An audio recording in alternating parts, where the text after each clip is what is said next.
de los vestigios arqueológicos dependiendo de los momentos de la tierra. Y así mismo llamaremos los nombres. ¿Está levantando tu mano? Sí, no sé si fue que no escuché. Tierra de Judea, ¿desde qué momento, en qué periodo? Ven, gracias porque falta ahí. Provincias. Las provincias se establecen cuando el pueblo regresó. Regresaron a la Palestina, pero la Palestina se organiza por provincias. No solamente la provincia de Judea, sino también la provincia de Galilea. La provincia de Judea hacia el sur, la provincia de Galilea hacia el norte. Esas provincias se establecen en el periodo, en el momento del retorno. ¿Y por qué se establecen como provincias y no como nación ya? Porque ellos no volvieron a ser nación. Ellos están gobernados por el imperio de Turno. Ellos fueron llevados, los del sur fueron llevados por el imperio babilonio.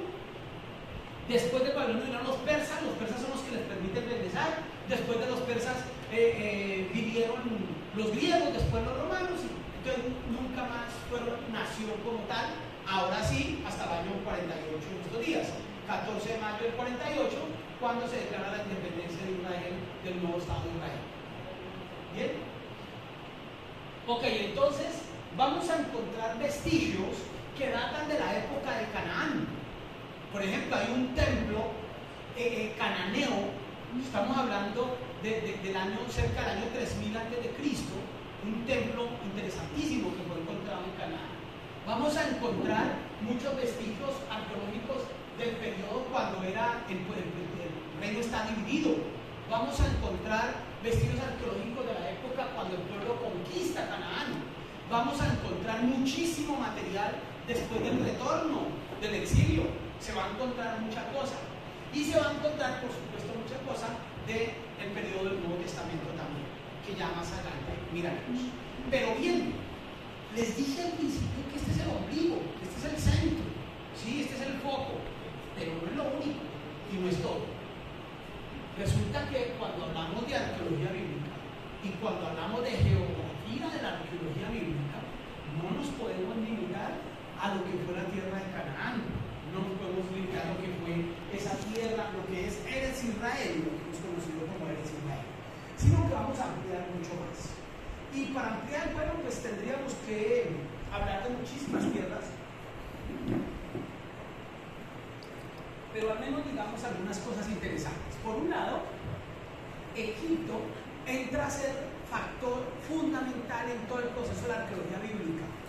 Como estamos hablando de los pueblos y las culturas que tuvieron algo que ver de manera directa o indirecta con los textos bíblicos, pues Egipto tuvo que ver tanto de manera directa como de manera indirecta.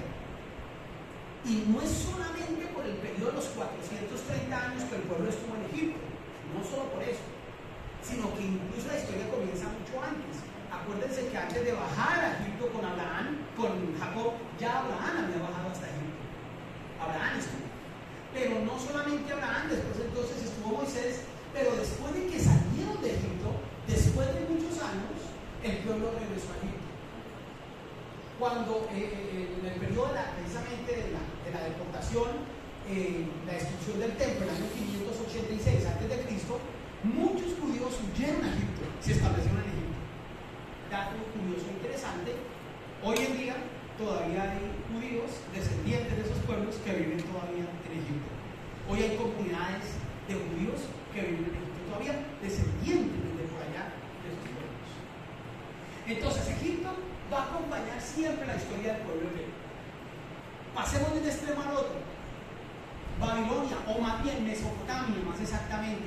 Mesopotamia, Mesopótamos, entre ríos, entre el gran río Éufrates y el gran río Tigris. La región contemplada entre esos dos ríos se le llama Mesopotamia. No obstante, el nombre no se queda tan restringido a los límites exactos del río, sino la región. Toda esta región, aunque trascendamos los ríos, esta región se le va a llamar la Mesopotamia, desde el sur hasta el norte. Esa es una región importantísima. Según los relatos bíblicos, por ejemplo, aquí habría sido el jardín del Edén, por allí, es lo que más se especula pues, de lo que debió haber sido, porque nadan los ríos y demás cosas. Hacia el oriente del río Tigris habría sido donde sale expulsado Caín después de asesinar a su hermano. Él habitaría la zona del oriente del río Tigris. En esta misma región va a ser más adelante Ur, o sea, el centro de los caldeos, los que más adelante van a ser Babilonia, y lo que va a ser el imperio babilonio que surge desde aquí y domina todo lo demás. Aquí es donde va a venir cautivo el pueblo hebreo a partir del año 586. Pero no se queda allí. Hacia el norte tenemos Harán. Harán es una tierra interesantísima porque es el nombre del papá de Lot. El papá de Lot, el hermano de Abraham, se llamaba Harán.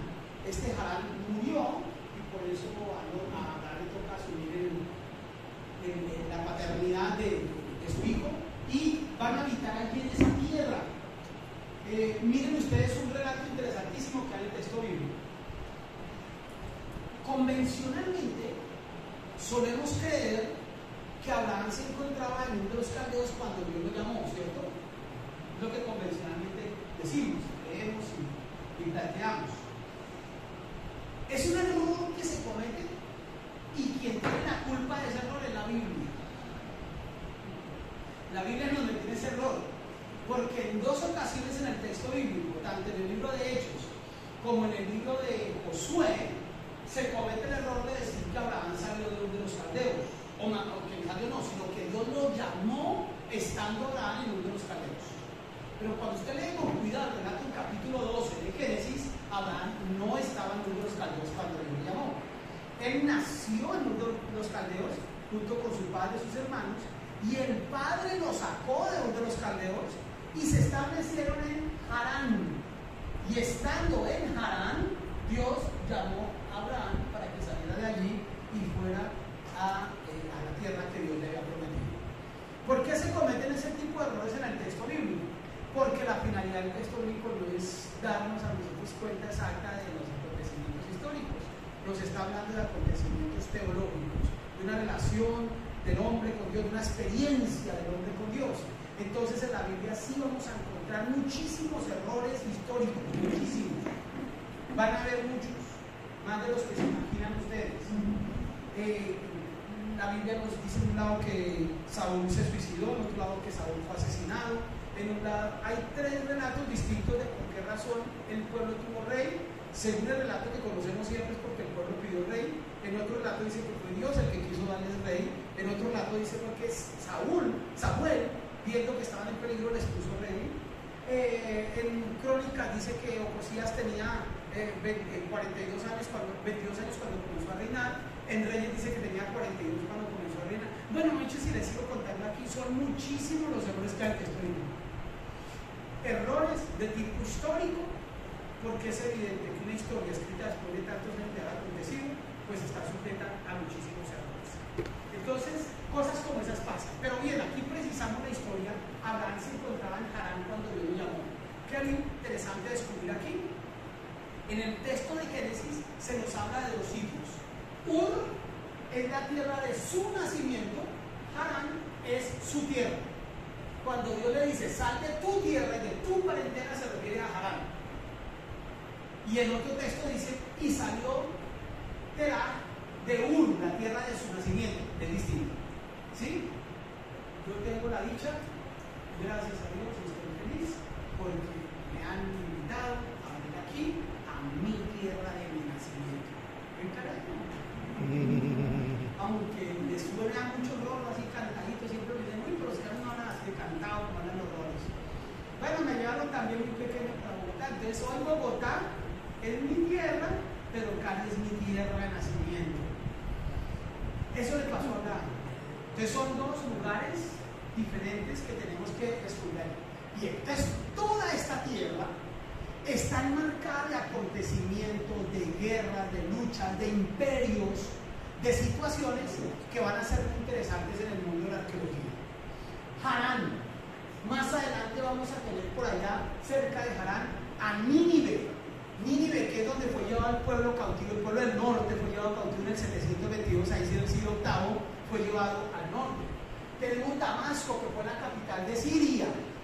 Y luego nos bajamos entonces a toda la tierra que originalmente se llamó Canaán, pasó por ser Israel y terminó siendo Palestina. Bien, toda esta tierra es tierra que tiene que ver con el mundo de los textos bíblicos. Y escuchen lo lindo, en todas esas tierras hemos encontrado tesoros arqueológicos que nos ayudan a comprender muchísimas cosas. Excavando por aquí, en el templo del dios Marduk, se encontró el cilindro de Ciro. Después hablaremos, hay una cantidad de tablillas de la época de Nabucodonosor, de Nabonino, tablillas interesantísimas que dan cuenta de asuntos valiosísimos. Por allá al norte de Israel tenemos la estela de Dan, de la cual hablaremos más adelante. Por aquí en Egipto se encontró la estela de Narmertá, una cantidad de documentos valiosísimos que nos ayudan a comprender muchísimas otras cosas. Entonces, toda esta tierra va a ser más o menos el escenario de lo que tiene que ver con los acontecimientos bíblicos. Dice la llegada a Egipto en 1876, todo esto estamos hablando antes de Cristo. Entonces, interesante para que sepamos la llegada a Egipto, o sea, el periodo de Jacob sobre el año 1800 antes de Cristo. En Egipto permanecieron 430 años, así que hasta el 1446 salen de allí. La salida de Egipto sería 1446. ¿Cómo se puede hacer esa reconstrucción para que sepan por dónde empezar y revisar ustedes de acuerdo al texto bíblico? Porque ahora viene lo que vamos a hablar.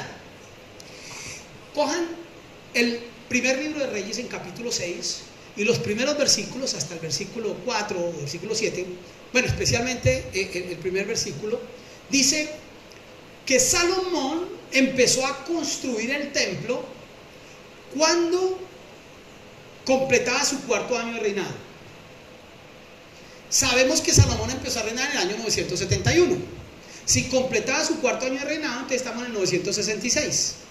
Pero el dato que nos da Reyes es el siguiente, y dice 480 años después de haber salido de Egipto. O sea, hacía 480 años habían salido cuando Salomón empieza a construir el templo. Entonces, si uno hace la suma, entonces ya sabe cuándo salieron de Egipto, y ahí para atrás puede empezar, porque la Biblia nos da todos los datos ahí en números de cuándo ocurrieron esos hechos de acuerdo al relato bíblico. Entonces, el primer templo se había construido o se había inaugurado en el 966, el reino se dividió en el 931, Samaria acá en el 722, Judá acá en el 586, regresan a Jerusalén en el año 538, el segundo templo se comienza a construir en 520 y se inaugura en el 515, la muralla se reparó con Nehemías en el 444, la rebelión macabea fue sobre el 167, Cristo habría nacido en el año 0, ya ustedes saben los rollos que hay allí. La destrucción de Jerusalén sería en el año 70, la iglesia primitiva comienza allí, y las invasiones musulmanas sobre el año 700, que cerrarían, digamos, todo ese periodo de lo que hay. ¿Qué es lo interesante aquí? Podríamos decir que hasta aquí, hasta el primer templo, digamos que hoy en día la historia y la arqueología más o menos van de la mano. De tal suerte que si usted lee dos autores distintos, quizá le den datos diferentes, pero con un margen de error muy chiquitico. Es decir, puede ser que haya un autor que le diga a usted que la reparación de la muralla no fue en el 444, sino en el 445. Que no fue el 31 de diciembre, sino el 1 de enero. No importa, no es problema. Aquí nos pueden dar una diferencia de un año, 2 años, un año, 2 años, no importa. 10 años, 20 años, no es problema. El problema es de aquí para atrás. De aquí para atrás. Porque, por ejemplo, respecto a la salida de Egipto, según la reconstrucción que hacemos de acuerdo al texto bíblico, fue en 1446. De acuerdo a una serie de datos históricos y arqueológicos que tenemos hoy en día, los arqueólogos e historiadores que creen que sí hubo una salida de Egipto, la fecha en el año 1250, no en 1446, es decir, una diferencia de 200 años, eso sí ya tiene pelos. Los que dicen que sí hubo, porque hay una gran cantidad de historiadores o arqueólogos que dicen que no, que eso no existió, que eso no hubo. ¿Y por qué dicen que no hubo? Sencillo, porque no tenemos una evidencia arqueológica contundente que nos diga sí lo hubo. Pero esto es más o menos un recorrido histórico que podríamos nosotros describir a partir de lo que el texto bíblico nos permite a nosotros conocer. Historia bíblica. Miremos rapidito, solamente para que nos podamos ubicar y luego podamos ir a comprender más de cerca. La historia bíblica. La historia bíblica va desde los comienzos, claro, de los comienzos. Ahora les digo por qué ponemos eso, y va hasta la incursión del general Tito. Esta incursión es una incursión del general Tito, un general romano, que avanza con sus tropas contra el pueblo hebreo que se habría rebelado en el año 70 después de Cristo. En el año 70 se da esa gran rebelión y esa gran incursión que va a desembocar en unas fuertes matanzas de judíos y muchos judíos que llegan a la diáspora y se esparcen por el mundo entero. Los comienzos, ahí está la pregunta y ahí está el gran problema. Hoy en día los historiadores bíblicos discuten con fuego y sangre esta pregunta: ¿dónde comienza la historia de Israel? ¿Dónde comienza? Para esa escuela que les he mencionado ya varias veces, solo existe lo que hemos descubierto, lo demás no. Entonces, no podríamos ir más atrás del rey Ahab sobre el siglo IX a.C., que es donde tenemos los descubrimientos que nos dan cuenta evidente de la existencia de las personas. O sea, a partir del rey Ahab ya tenemos evidencia de que sí existió. Y de hecho se encuentran documentos que nos relatan, documentos por supuesto extrabíblicos, estoy hablando, restos arqueológicos que nos permiten ubicar al rey Ahab en el mismo periodo que la Biblia lo ubica, y varios de los acontecimientos que la Biblia ubica. De ahí para atrás, estamos en el siglo IX, de hecho finalizando el siglo IX, de ahí para atrás no hay nada de nadie. No hay nada de David, no hay nada de Salomón, no hay nada de Roboam, no hay nada de Jeroboam, etcétera, etcétera, etcétera, hasta llegar a Ahab. David, siglo XI, finales del siglo XI. Saúl habría comenzado a reinar en el año 1040, estamos a mediados del siglo XI. David termina su reinado en el 970, 71, que es cuando comienza Salomón. Entonces, finales del siglo XI, principios del siglo X sería David. No hay nada de eso. O sea, desde el siglo X no hay nada en cuanto a esas personas, en cuanto a los reyes, mejor dicho, específicamente. Y tendríamos ya sobre el siglo IX. Entonces, ¿dónde empezar la historia de Israel? ¿Dónde empieza? Entonces, para algunos arqueólogos hay que empezarla con Ahab. Para otros hay que empezarla con David. Es decir, algunos que afirman que aunque no se ha encontrado nada, tenemos que aceptar su existencia y tenemos que empezar con David. ¿Por qué con David? Porque con David comienza el gran estado de Israel. Venga, ¿y qué pasó con Saúl? Luego Saúl no es antes de David. Para algunos historiadores, Saúl no es propiamente el origen del nacimiento de la nación hebrea. Sería algún gran guerrero que logra liberar al pueblo y todo, pero sin mayores éxitos. Pero el pueblo propiamente nace con David. Para un buen número de historiadores hoy en día. Dime.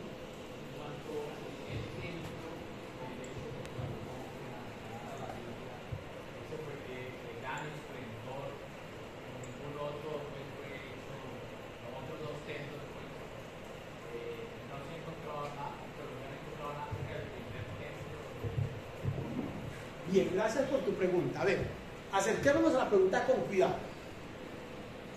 ¿Me estás preguntando por cuál templo? El templo que hizo Salomón, que narra la No, pero ¿cómo dijiste?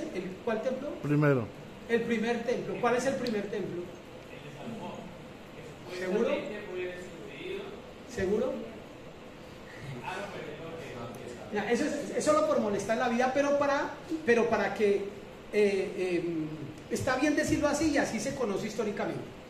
Pero tengan presente una cosa, y ya les voy a decir por qué lo menciono. El primer templo no fue el de Salomón. Hubo un primer santuario en Siquem, en el norte. Cuando el pueblo llegó y conquistó Canaán, construyeron el primer santuario. Si leemos el primer libro de Samuel, los primeros capítulos, ¿qué nos dice allí? Que Samuel fue criado en el templo. Samuel. ¿Y cuál templo fue criado? Samuel. Si no había todo el primer templo, Salomón no estaba ni... Hubo un templo.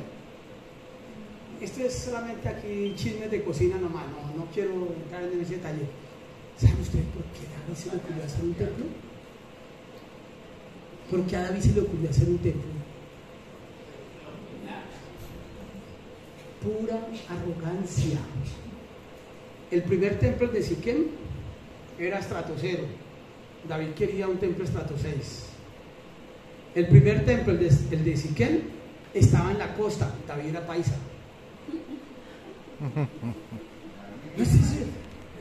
No, perdón, era argentino.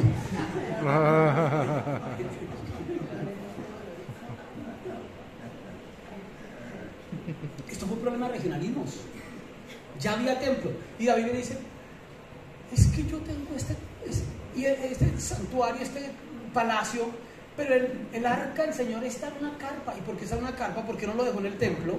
Ah, no, porque lo había sacado de allá, porque como él era del sur, entonces su centro de gobierno lo hizo allá y todo eso. Era simplemente un dato ahí curioso. Pero ahora volvamos a la pregunta tuya. El primer templo es el que conocemos como el templo de Salomón, el que se construye en Jerusalén. El templo se habría construido en el año 966, decíamos, y duró 7 años su construcción, así que en el 959 terminó su construcción. Ese templo habría sido arrasado por Nabucodonosor y su ejército en el año 586, 14 de julio, cuando invadieron y destruyeron todo el templo, acabaron con todo eso, ruinas, y se llevó cautivo el tercer grupo de 4 que se llevó cautivos a Babilonia. Se lleva ese año, el 586, ese tercer grupo, y el templo queda allí. Cuando el pueblo regresa, lo reconstruye, y es lo que llamaremos el segundo templo. El templo bajo la dirección de Zorobabel. Primer templo bajo la dirección de Salomón, segundo templo bajo la dirección de Zorobabel. Segundo templo. Dato interesante, muchos de nosotros hemos oído hablar del tercer templo. Hay un tercer templo, porque este de Zorobabel habría sido profanado por los griegos y vuelto una nada y demás, y entonces viene el tercer templo, que es el que conocemos como el templo de Herodes. En la historia judía moderna, no hablan del tercer templo. No existe un tercer templo. ¿Por qué razón? Ellos dicen no hay un tercer templo por la siguiente razón. El segundo templo, el templo de Zorobabel, fue construido todo. Sí, fue profanado por los griegos y demás, y eso fue muy triste todo lo que pasó. ¿Qué fue lo que hizo Herodes? ¿Herodes construyó un tercer templo? No. Herodes cogió y desbarató el segundo templo, pieza por pieza. Saben ustedes que son construcciones de pieza, ¿no? Un armatodo, una estralandia, decíamos en la época. ¿Cuántos conocieron Estralandia? Uy, vean, esos son los viejos. Los que saben de Estralandia somos los viejitos. Sí. Bien. Como un armatodo, como una Estralandia. Y entonces Herodes ordena y el templo se desbarata pieza a pieza, pone las piecitas muy bien al lado. Herodes levanta la montaña, la meseta, la levanta, hace una explanada mucho mayor, mucho más grande, y vuelven y arman el templo ahí. Entonces, para los judíos hoy, ese no es un tercer templo, ese es el segundo, ampliado. El mismo segundo, solo que fue levantado, fue remodelado, fue restaurado. Entonces, hoy se habla del segundo templo. Pero la historia es para que entendamos lo siguiente. Si el primer templo quedó allá abajo, las ruinas del primer templo quedaron abajo, no tenemos absolutamente nada del primer templo hoy. Bueno, ya tenemos algo, historia que les cuento más adelante con más detalle, pero ya tenemos algo, pero ¿qué pasa? Hoy en día, donde está la mezquita del padre, perdón, la mezquita de Omar, ¿conocen la mezquita de Omar? La cúpula de la roca. Sí. ¿Sí? ¿Esa? En fotos. ¿Cómo? En fotos. Hasta septiembre. Que tiene esa cúpula de oro allá, ¿no? Bien, donde está la mezquita de Omar, debajo de eso fue donde estuvo el primer templo. Debajo. De hecho, el segundo templo estuvo ahí en esa explanada. ¿Qué tanto abajo? No sé. Pero ahí estuvo abajo. ¿Qué es lo que ocurre? Como esa zona donde está la mezquita pertenece en este momento al dominio musulmán, debajo no se pueden hacer excavaciones. De hecho, no la pueden hacer ni judíos ni musulmanes, pueden hacer excavaciones ahí. Está prohibido totalmente. Entonces, ¿qué pasa? Como está prohibido las excavaciones, no se ha podido saber nada del primer templo, Y todo lo que hablamos hoy es del segundo templo. Tenemos algunas ruinas del segundo templo. El muro de los lamentos pertenece a parte de las ruinas del segundo templo. Está el túnel, un túnel interesante que se puede excavar, que es el que excavar, no se puede caminar, se puede andar por allí, muy interesante, del segundo templo. Solo que pasó algo hace unos pocos años.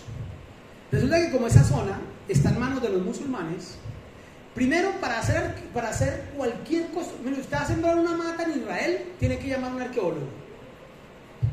En Israel hay una ley muy rigurosa al respecto. Cualquier excavación que se vaya a hacer, primero tiene que tener un arqueólogo al lado, porque en Israel en cualquier punto donde usted le dé por empezar a excavar encuentra algo. Y dos, toda excavación comienza manual. Siempre. Cuando usted ya sepa lo que hay o lo que no hay, entonces listo, usted ya puede empezar a meter maquinaria. Hace unos pocos años, los musulmanes que tienen la autoridad sobre ese monte decidieron de manera clandestina comenzar a hacer excavaciones por debajo y arrancaron con maquinaria y todo de una vez. ¿Por qué? Primero que necesitaban que le rindiera, pero en realidad y lo que hay de fondo era justamente ir contra esa ley, porque la ley tiene un principio y es no destruir los restos que hay debajo, porque eso nos ayuda mucho a esclarecer cosas. Entonces los musulmanes, con una intención, metieron maquinaria y empezaron a escarbar allá abajo. Y llevaban ya una gran cantidad de toneladas sacadas, cuando un joven estudiante de arqueología pasó por ahí accidentalmente y se dio cuenta de lo que estaba pasando, armó el escándalo más tenaz. El Estado de Israel no quería hacer nada por miedo, realmente el escándalo fue tan fuerte que el Estado de Israel tuvo que intervenir, pararon la obra. Cuando la pararon, habían sacado ya 400 volquetadas de escombros. 400 volquetadas.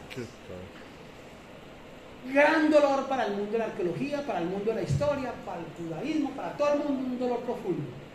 Pero miren, las cosas terminan también sirviendo para bien. Israel, o los arqueólogos en Israel, se pusieron a la pata de los escombros, los encontraron y los recuperaron, los recogieron los escombros y los trajeron a varios lugares en Israel, en Jerusalén, y comenzó una nueva escuela de arqueología, una nueva forma, un nuevo método de arqueología que hasta el momento nunca se ha usado. Lo crea Israel, se hacen los padrinos, que se llama tamizaje.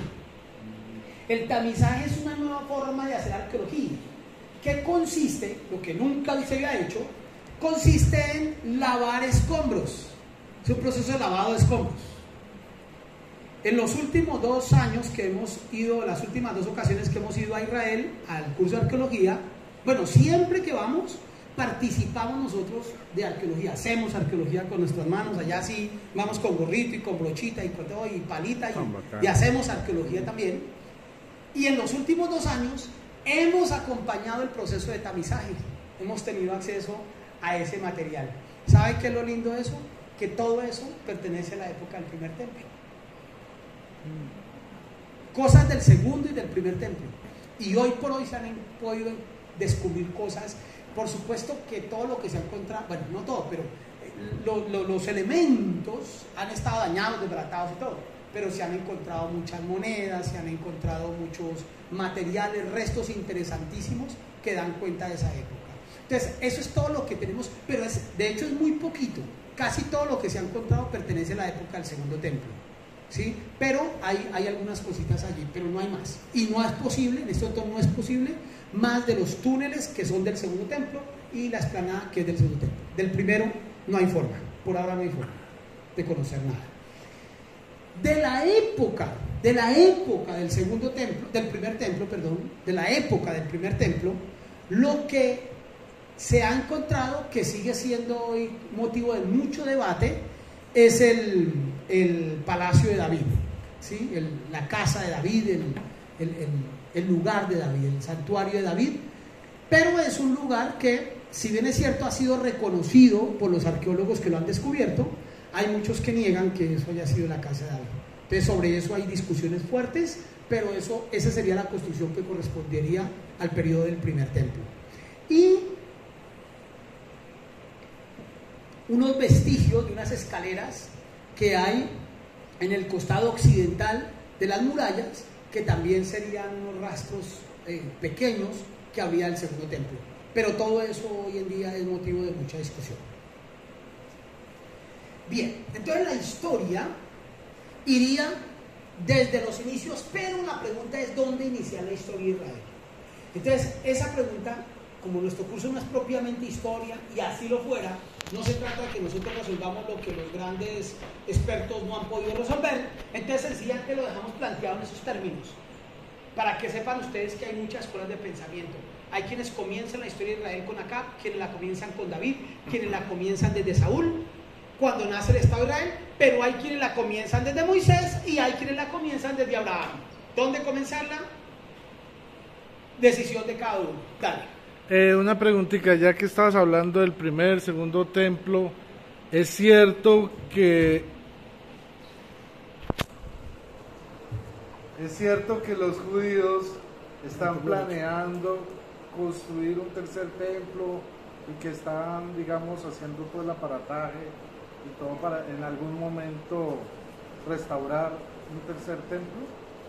Pues también tiene derecho a salir. Gracias. Sí, es cierto, es cierto.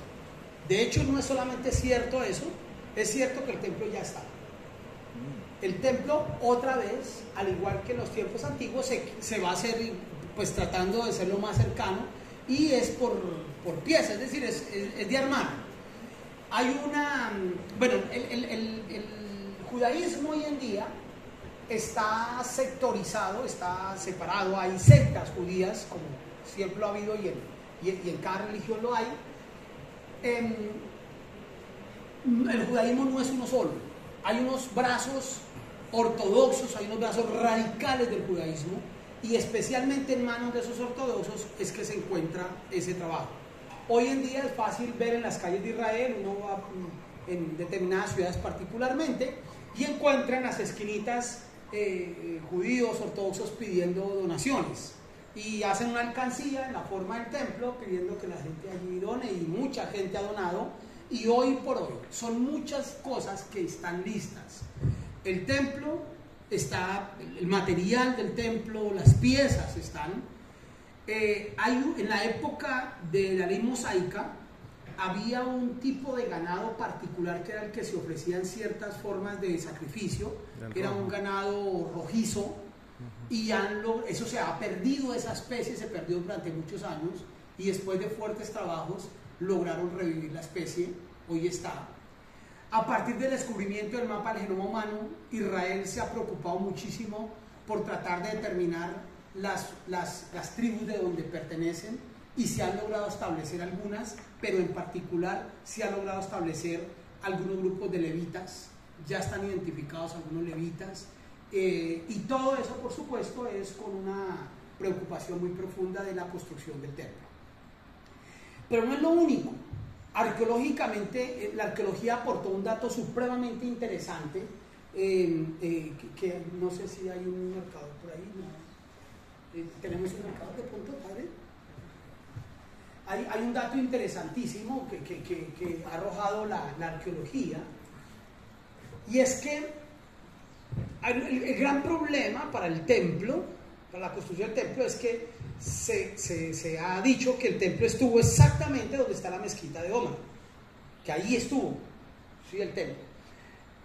No obstante, esa meseta, esa esplanada, ahí la mezquita no es la única, esa mezquita de la cúpula dorada no es la única, hay varias mezquitas allí importantes, pero de acuerdo a varios estudios modernos, se pudo establecer que el templo no estuvo exactamente donde está la mezquita, no fue exactamente allí, y hay una razón muy particular, y es que el templo tenía una disposición muy clara, donde las puertas al abrirse daban hacia el oriente, que el oriente ha sido un tema muy particular, la ubicación allá ha sido muy particular, siempre lo fue en temas de la orientación arquitectónica.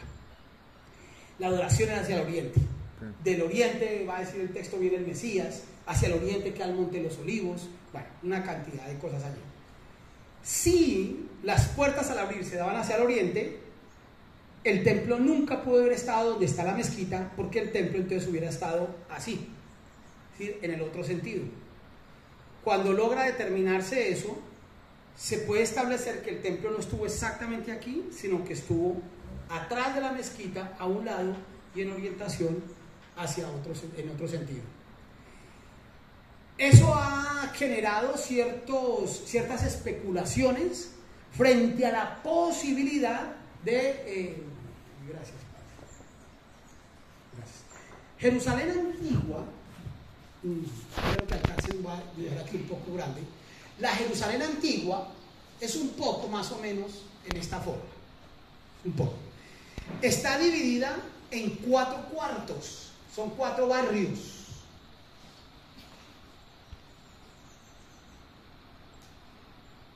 Poco más o menos así. En donde aquí tendríamos el cuarto o el barrio musulmán. Y aquí arriba es donde está la mezquita de la cúpula dorada. Aquí tenemos el barrio judío. Este es el barrio cristiano. Y este es el barrio internacional, el barrio armenio. Este es el muro de los lamentos, esta parte, acá. Es el muro de los lamentos. Y por acá, por debajo, se sube, se mete a los túneles del templo. Entonces, si el templo hubiera estado exactamente aquí, el templo hubiera estado en esta disposición. Y lo que se ha podido determinar, el oriente es hacia allá, el templo debió haber estado aquí, con orientación hacia allá. Lo que despertaría entonces esa hipótesis o esa posibilidad de que en algún momento el pueblo hebreo llegara incluso a negociar, el pueblo hebreo, no los judíos actualmente, los judíos lograran llegar a negociar políticamente para que no se tuviera que desbaratar la mezquita de Omar y se pudiera construir el templo. Eso es una especulación que hay allí, una idea, pero okay. Pero sí es cierto que se materializa. Gracias. Bien, independiente